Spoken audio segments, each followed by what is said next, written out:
imana ntiduhora intege nke zacu, mugabo icyo imana ishobora kuduhora ni ukwizingitirira mu kibi canke mu kinyoma, aho niho imana idaheza ngo twihanganire. Ari naco gituma igihe Sawuli yagarariza kizingitirira mu bugaba bwiwe, imana yarafashe ingingo iti ndagukuye ku ngoma, ngomba ndahashire mwene Yese ariwe Dawudi. Muri gisomwa twumvise mu gisomwa ca mbere badusomeye mu gitabo cy'umuhanuzi Izayo, twumvise umuntu yitwa Sobina, yari umukuru w'isengero, umusaseredoti. Imana irafata ingingo iti ndagukuye mu gikorwa cawe, ndagukuye mu kibanza cawe. Kubera iki? Hari ivyo atatunganije kandi yizigitirira mu bugaba bwiwe. Imana rero yaratoye umuntu, ikamuha amabanga, ikamuha iteka, agasigwa. Iraheze igashima iyo aranguye neza amabanga yashinzwe. Ari umwami akarangura igikorwa c'ubwami, agahagararira ubutungane. Ari umuhanuzi akavugisha ukuri naho yokuzira. Ari umusaseredoti akitwarika gutagatifuza igihugu c'ab'Imana. Iyo atabigize naho kandi akizigitira mu bwaba bwiwe, Imana iramukura kuri iryo teka ikashira uwundi. Petero rero, Simoni Petero avuze ati wewe uri Kristo.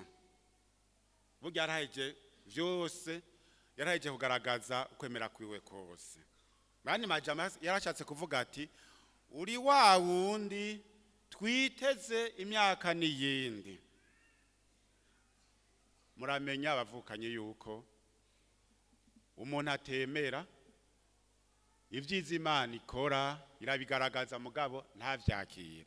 Hariya muri Israeli nubu hariho abakirindiriye yuko Mesi yaza, hariho abakirindiriye ko Kristu aza, ntibamenye yuko yaje kera.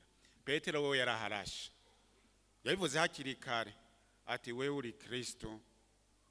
Arashirako mbere n'akarangura ati uri Kristo umwana w'Imana nzima. Petero rero yari yarategereye, yari yaratahuye Yezu icarimwo, yari yatahuye akaranga kiwe. Cyo bituma iyo nyishu inezereje cyane Yezu, iramuhimbaye. Ari naco gituma ciyamushinga ivyo atari bwamubarire gushika ubu. Twavyumvise amubwiye ati urahiriwe Simoni, Simoni mwene Yona. Yezu amwita mwene Yona nkuko Petero, Simoni Petero yari yise Yezu ati uri umwana w'Imana nzima. Yezu aturahiriwe Simoni mwene Yona, kuko burya ivyo si uvyibwiye, wimenyeshe uriho na Data ari mwijuru. Bani majambo wamurikiwe, waronse ingabira no gutahura ivyo abandi badatahura. Kubera ico rero witwa Petero. Petero no kuvuga gitandara cibuye, gitandara cibuye. Ati kuri ico gitandara niho nzokubaka ekleziya yanje, ekleziya yanje. N'ingabo za shetani ntizizoyisenyura, kubera izoba ishinze imizi mu gitandara kitamenwa. Ngiryo riryo Yezu abwiye Simoni, amuhaye izina rishasha, aturi Petero. Ati kuri iryo buye nzokubaka ko ekleziya yanje. Murategera neza, namubwiye ati ekleziya yawe.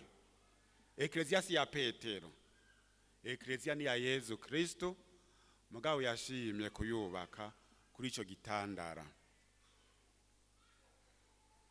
Tuzokumva mu nyuma igihe bari mu murima wa Oliveti, ca gihe Yezu yariko aritegurira kwitanga, yaramubwiye ati wewe uragaba, ukwemera kwawe ntigutakare, ati gutyo uzoheze uremeshe bene wanyu. Mu nyuma Yezu yarazutse, yaramubwiye ijambo rikomeye, amubanje kumubaza ati Simoni mwene Yona, urankunda? Akishura ati ego muka, murazi ko ndagukunda. Ati ragira intama zanje. Akembaza gatatu kose, nkuko nyene nawe yigeze kumuyakana gatatu kose. Kamubwira ati ragira imyagazi yanje, ragira intama zanje. Ubwo butumwa Yezu yabuhaye Simoni Petero atari kubera afise ububasha canke igihagararo kirutica abandi, yaramutoye kubera kwemera kwiwe kandi atatinya kukugaragaza. Mugabo suba ko yarafise ubukomezi canke yarafise igihagararo canke yuko yarinda gusumba abandi bose. Noneho mbere dufatiye kuri ivyo dusanga ahubwo ariwe yari inyuma y'abandi, ufatiye ku vy'abantu babona. Munamwihakanye gatatu kose, mugabo Imana ntiraba intege nke za muntu, cane cane iraba ukwemera kwiwe. Cagishaje twamatuvuga tuti nturabe ibicumuro vyacu, nturabe ubwaba bwacu, raba nyabona ukwemera ku ekleziya yawe. Simoni Petero rero yarahawe kuba igitandara ekleziya ya Yezu Kristo ishingiyeko. Ushaka kumenya ekleziya y'ukuri aho ishinze imizi ni kwa Petero sahandi. Umusubirizi wa Petero, Papa, niwe shingiro rya ekleziya ya Yezu Kristo y'ukuri. Ntimuronderera ahandi rero, ntimuronderera ahandi. Hari n'irindi jambo aracamubwira ati ndaguha imfunguruzo z'ubwami bw'ijuru, kizoboha ku isi cyose kizoba kiboshwe no mwijuru, kizobohora ku isi cyose kizoba kibohowe no mwijuru. Iyo ufise imfunguruzo z'ahantu no kuvuga urugururira uwo ushaka. Izo mfunguruzo nazo zitwugururira ibirimba vy'ijuru. Ni bwa buryo bwose Yezu nyine asigarana ekleziya kugira ngo abana bayo bagume binagura, bagume batumbera inzira, ari wo muryango ubajana muri ubwo bwami bw'ijuru. Ivyo vyiza vyaragijwe ekleziya. Iyo ekleziya yaragije ivyo vyiza ni ekleziya ishingiye kuri Simoni Petero. Naco gituma rero abasubirizi ba Simoni Petero, abo n'abarapapa, nibo baturangira inzira, batwugururira urugi rutujana mu bwami bw'ijuru. Abo nabo bakorana n'izindi ntumwa za ekleziya, abepiskopi n'abasaseredoti. Dufatiye ngaha rero dusabe ingabirano yo gutegera ibintu bibiri bihambaye. Icambere twotegera nuko Yezu Kristo niwe mukiza twarongikiwe, nta wundi tworindira. Yaraje arapfa arazuka, n'ubu turagendana mu buryo tutamubona n'amaso y'umubiri wacu. Ari naco gituma ari watugenza.